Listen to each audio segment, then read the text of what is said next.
just find it fascinating to talk to you because you have your toe in a lot of parts of this stuff that I don't always think about. And I trust your instincts on it. And I don't know that I'm right. That's not what I'm Right. saying. But you asked me what keeps me up. That's the stuff that keeps me up. Like, do these 4 platforms that are right now arguably more powerful than any other medium in history, if you want to pick a "there's no time in history" quote, that's the quote, right? Do we want them to be the decider of morality? Or should we be having a different conversation of how that happens? Or should we be breaking up the companies in Congress like they're That's the stuff that, quote unquote, keeps me up at night. Is like, what should these platforms become? Because they're clearly more powerful than they know what to do with, Right. which becomes problematic. Yeah, and I don't think as fast as everything moves, that's the whole point. Campaigns have figured out via Russians or any other disinformation campaign exactly how to use Twitter and Facebook to move entire voting blocks. And it's not like these companies haven't tried, right? Facebook and YouTube tried algorithms. Well, that wasn't fast enough and that wasn't secure enough. So then they hired humans on top of algorithms, and even that won't work. Yeah. And they've got armies of humans that have to look at content and say yes or no. Yeah. And even that atrophy, 8 hours of that, what decision are you making at 5 o'clock? Probably a pretty bad one.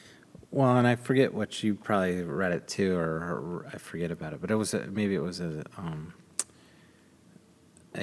was about the people who have to on YouTube and Facebook have to like make sure that The explicit content, pet torture doesn't get out on there, and those people have Of course they do. PTSD, and I just can't imagine having a job where you have to look at things that are so the worst of humanity of all the time and they're preventing that from going out. So I guess there's that line as well, like if it's a free for all and let people decide what they're going to watch. I'm not advocating for that, but I'm pointing to the But that's one philosophy is let the market decide, right?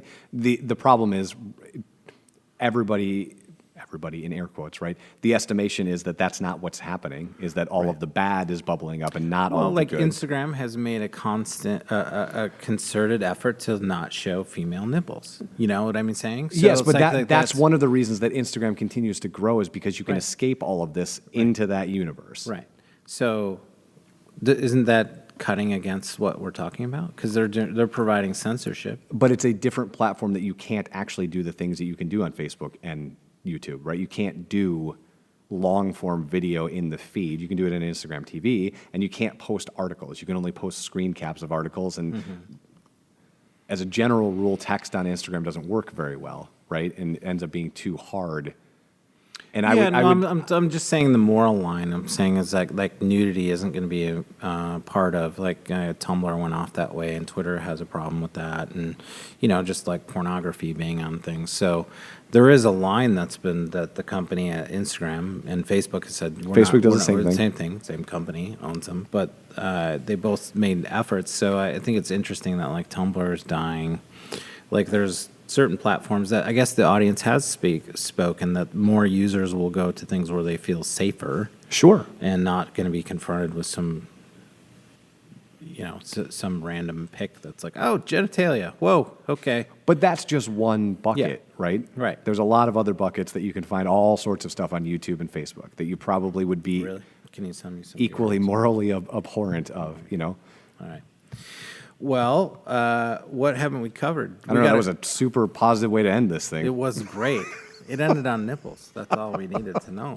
I feel like I'm in the 6th book of the Hunger Games, which is awesome. This Full Exposure Podcast episode has been made possible through the support of Metro Health, University of Michigan Health, and Dr. Peter Hahn, who believe that creativity and the arts are essential to a rich, healthy, and fulfilling life.